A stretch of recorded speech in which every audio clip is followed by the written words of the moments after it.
Olá pessoal, estamos aqui com o nosso primeiro programa Literafro, o nosso canal de YouTube que tratará de assuntos relativos à afroliteratura do Brasil.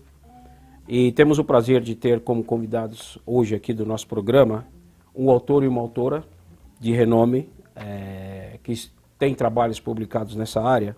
Gostaria de apresentar primeiramente a professora Elza Pereira dos Santos Aguiar. Ela nasceu em São Paulo em 1983, é formada em Letras e Pedagogia, pós-graduada em Letramento, Docência do Ensino Superior e Ludopedagogia. A professora Elza encantou-se pelas questões étnicas raciais ao concluir o curso de extensão universitária em Introdução aos Estudos da África pela Universidade de São Paulo em 2008, com os ensinos do professor Kabengele Munanga. Ao terminar o curso, iniciou projetos sobre o tema nas escolas públicas, aprofundando-se cada vez mais sobre o assunto. É professora desde 2004, palestrante desde 2010 e publicou o seu primeiro livro, Malika Cor da Terra, em 2015. Atualmente leciona em escolas públicas da cidade de São Paulo. Temos também presente aqui conosco o professor Carlos Eduardo Dias Machado, que nasceu em São Paulo em 1970, formado em História, licenciado e mestre em História Social pela USP. Tem consciência da sua identidade étnica desde 1988 e conheceu o tema Ciência Africana e Afrodescendente em 1996. Escreveu seu primeiro livro em 2005 e levou 11 anos para ser publicado. É professor desde 1999 e palestrante desde 2009 e publicou seu primeiro livro, Gênios da Humanidade, em 2017. Atualmente leciona nas escolas municipais de São Paulo. Professora Elza, professor Carlos, muito obrigado pela presença. Obrigado por estar aqui. Ok? Obrigado. Nós vamos dar prosseguimento aqui. Meramente vai se tratar de um bate-papo. A gente há de abordar aqui alguns temas relativos ao nosso interesse. Só que, primeiramente, eu gostaria, até por uma questão de respeito à produção literária que nos antecede, fazer uma pequena abordagem aqui do que se trata, do qual que seria o escopo da literatura afro-brasileira ao longo da história. O que seria a literatura afro-brasileira? As definições, como vocês muito bem podem saber, são várias. Uma que é muito defendida e muito respeitada até pelos especialistas da área, é aquela que diz que a literatura afro-brasileira é uma atividade socioeducativa, cultural e também empreendedora, que ainda está em processo de construção e que é protagonizada por autores e autores afrodescendentes. Faz parte do universo das obras literárias produzidas no Brasil e ela disponibiliza ao público leitor, seja no mundo concreto ou no mundo virtual, a edição de artigos, editoriais, ensaios, colunas, contos, crônicas, livros, novelas, poemas, poesias, enfim, roteiros, textos e trabalhos acadêmicos que descrevem, reafirmam, resgatam e preservam os ideais, os costumes e as tradições dos afro-brasileiros e das afro-brasileiras e também da população afrodescendente de um modo geral. É lógico que a produção literária dos afrodescendentes no Brasil remonta já desde a época da colônia, quando o Brasil ainda era colônia, e que eu acho que cabe até, por uma questão de respeito e senioridade, a menção de alguns nomes que nos antecedem aqui. Domingos Caldas Barbosa, Manuel Inácio da Silva Varenga, Antônio Gonçalves Dias, evidentemente também Machado de Assis, José do Patrocínio, Maria Firmina dos Reis, que é uma pioneira por se tratar da primeira escritora brasileira a tratar do tema. Inclusive no livro, na obra dela, ela coloca os povos escravizados africanos como os protagonistas do enredo.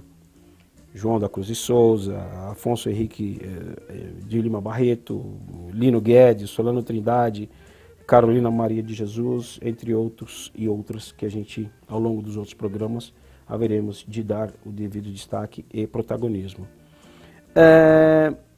A nossa intenção aqui hoje, trazendo a ilustre presença de vocês dois, é tratarmos da literatura dentro de um contexto contemporâneo. Eu gostaria de começar com a professora Elza. Como pode ser vista e entendida a nossa afroliteratura e a produção de textos com o nosso olhar, com a nossa perspectiva, dentro do cenário editorial brasileiro, professora? Obrigada, primeiramente, obrigada pelo convite, Duval, obrigada também, Carlos. É interessante essa pergunta. Primeiro, a gente tem que começar a entender sobre o nosso contexto da literatura, né? Principalmente a literatura infantil, que é o foco que eu vou falar, que eu trouxe um livro infantil aqui para vocês. Durante muito tempo, a literatura brasileira ficou alicerçada ao modelo branco eurocêntrico, no qual todos os personagens principais eram brancos, né, e tinham aquele biotipo. Nesse contexto, as nossas crianças não tinham referencial, né, e na construção da sua personalidade, na construção da sua identidade, é importante a gente ter referencial.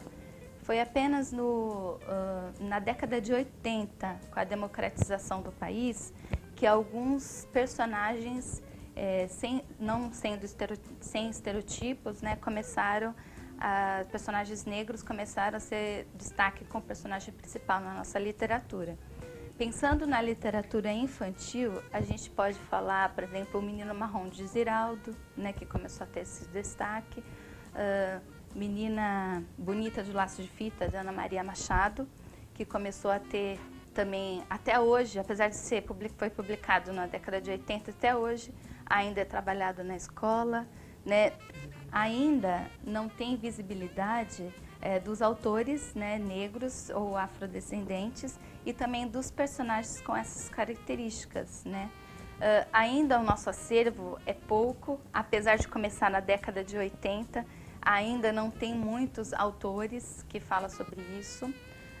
Um dos livros mais conhecidos trabalhado nas escolas, né, que aborda esse tema, é O Cabelo de Lelê, mas a autora, Valéria Belém, ela é branca, né?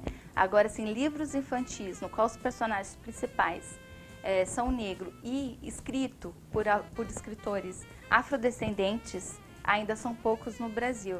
Por isso, eu tomei a iniciativa para estar escrevendo este livro, escrito por mim, negra, né? Um livro sobre essa temática. Então, eu penso a literatura africana brasileira iniciando no Egito Antigo, num texto chamado Livro de Sair para a Luz, que tem mais de 3.000 anos de idade, que depois, posteriormente, se chamou O Livro dos Mortos. Então, existe uma literatura vasta no Egito, posteriormente no Império do Mali, na Universidade de Timbuktu. Houve autores africanos na Ásia, ali onde hoje é o Iraque, na Europa e aqui na América. Então, nós temos pessoas que vieram para cá, fizeram um relato, como Mahoma Gardo Bakwakwa, que foi um homem escravizado e que escreveu a sua história não aqui no Brasil. Ele veio do continente africano, passou aqui pela América do Sul e escreveu a sua história na América do Norte, nos Estados Unidos. E tivemos, posteriormente, várias mulheres e homens africanos que escreveram sobre a sua trajetória, a sua visão de mundo. E isso foi muito importante, esses registros, para contar a nossa experiência, a nossa narrativa, que pela dominação branca, pela dominação ser sistemática no nosso país, são vozes muitas vezes silenciadas. Então, é fundamental que mulheres e homens negros cada vez mais assumam esse protagonismo de contar a sua história, a sua visão de mundo para as novas gerações, para que a gente possa ter mais um equilíbrio de poder, de fala na literatura brasileira. Muito bom. Nesse aspecto, professora, eu acho que o papel de pessoas que lidam com educação, com vocês dois, também é importante qual é a visão, qual o olhar que um autor ou uma autora tenha no tocante o papel da literatura, notadamente a literatura afro-brasileira, ou a afroliteratura, melhor dizendo, dentro do contexto do cenário nacional atual. Por exemplo, qual é o papel da afroliteratura como ferramenta de empoderamento do povo afrodescendente dentro de um contexto de crise que o Brasil vive agora? Qual é o nosso papel enquanto educadores e produtores de textos, de fomentação de ideias, através de livros, através de, enfim, do nosso letramento, dentro desse contexto de crise? Professora. O papel fundamental da literatura é construção da identidade. Então, assim, referencial, né? A construção da identidade começa lá na formação da criança na escola, é através da sua referência. Então, quanto mais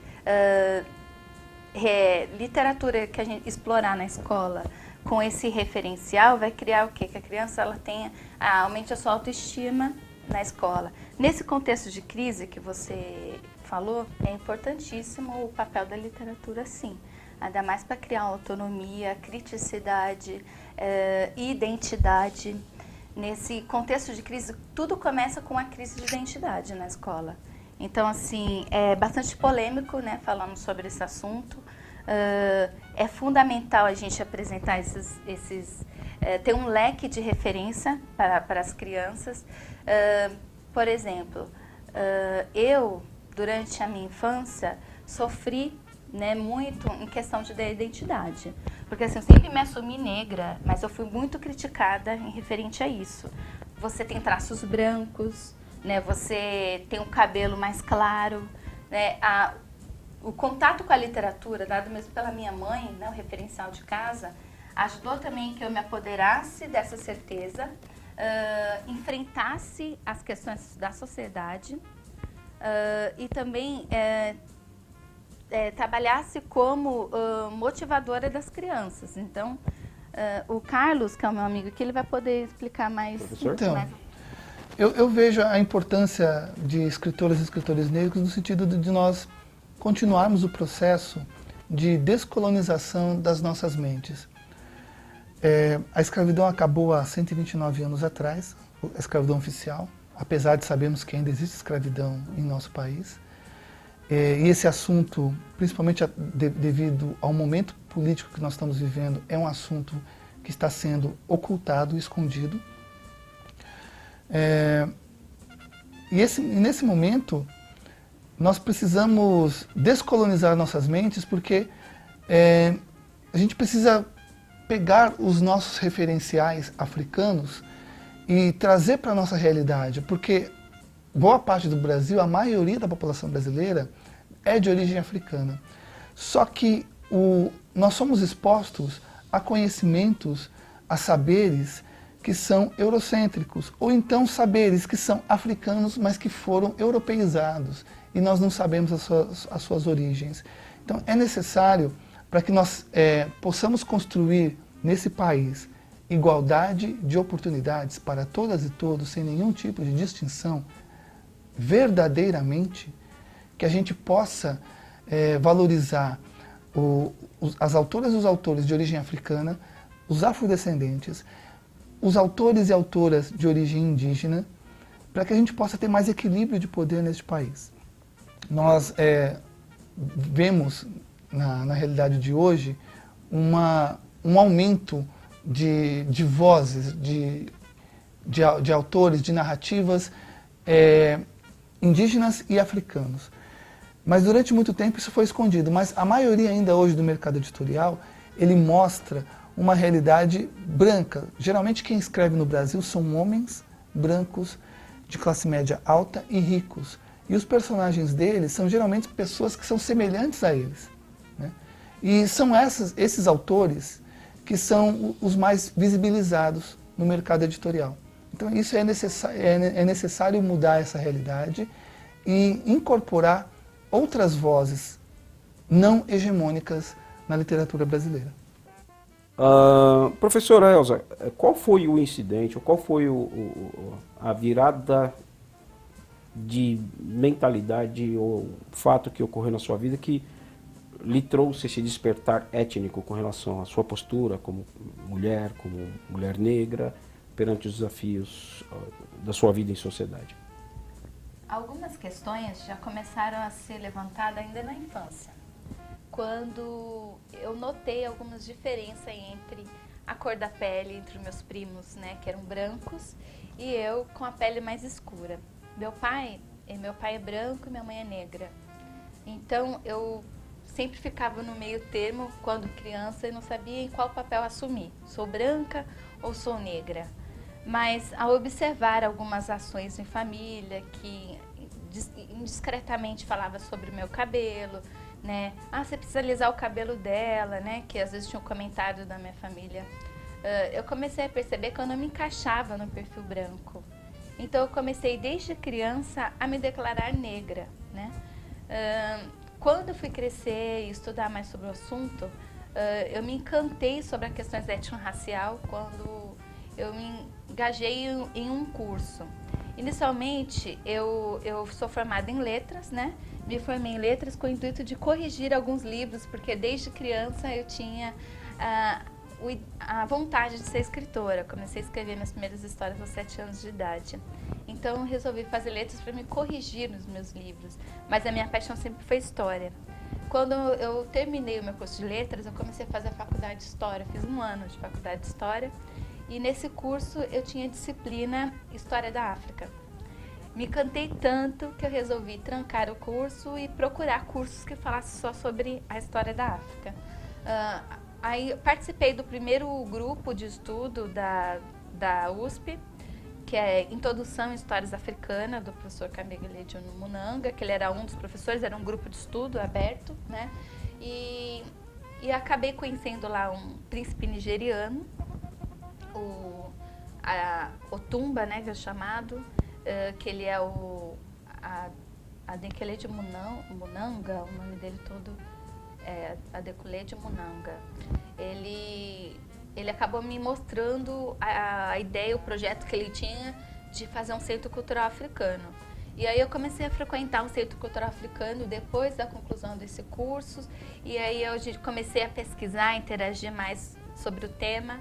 Então eu fiquei encantada e comecei a pesquisar a árvore genealógica da minha família, conversar com a minha avó, que ainda está viva, sobre os seus antepassados, né, escravos. E aí eu assumi essa identidade de tal forma que eu comecei a cada vez mais fazer estudos, né, me inscrever em cursos sobre o tema. Em 2013, como eu sou professora de inglês também da rede municipal de São Paulo, em 2013 eu fiz um intercâmbio na África do Sul, no intuito de falar inglês, né? E ao mesmo tempo estudei um pouco sobre a história do lugar, naquela polêmica do apartheid, os museus e tudo isso. Em 2014 tive a oportunidade de voltar lá, conhecer alguns lugares que eu não tinha ido antes, pesquisar mais sobre o Nelson Mandela. Comecei a desenvolver projetos nas escolas públicas e algumas particulares que começaram a me convidar para estar falando sobre a minha experiência. A minha experiência é mais de vida do que acadêmica, né? Na verdade, eu costumo dizer que eu sou uma curiosa, né? Eu não tenho, não sou mestrada como meu amigo aqui do lado, né? Mas eu costumo pesquisar mais sobre o assunto e me identifiquei de tal forma que fiz capoeira, fiz 3 anos de capoeira, me envolvi, né, nas questões afirmativas, em grupos de estudo e me autotitulei como negra, né, negra da pele clara, vamos dizer assim. Então, assim, com isso comecei a desenvolver projetos na escola. O meu projeto mais conhecido, chamado África Brasil, 50 Tons de Pele.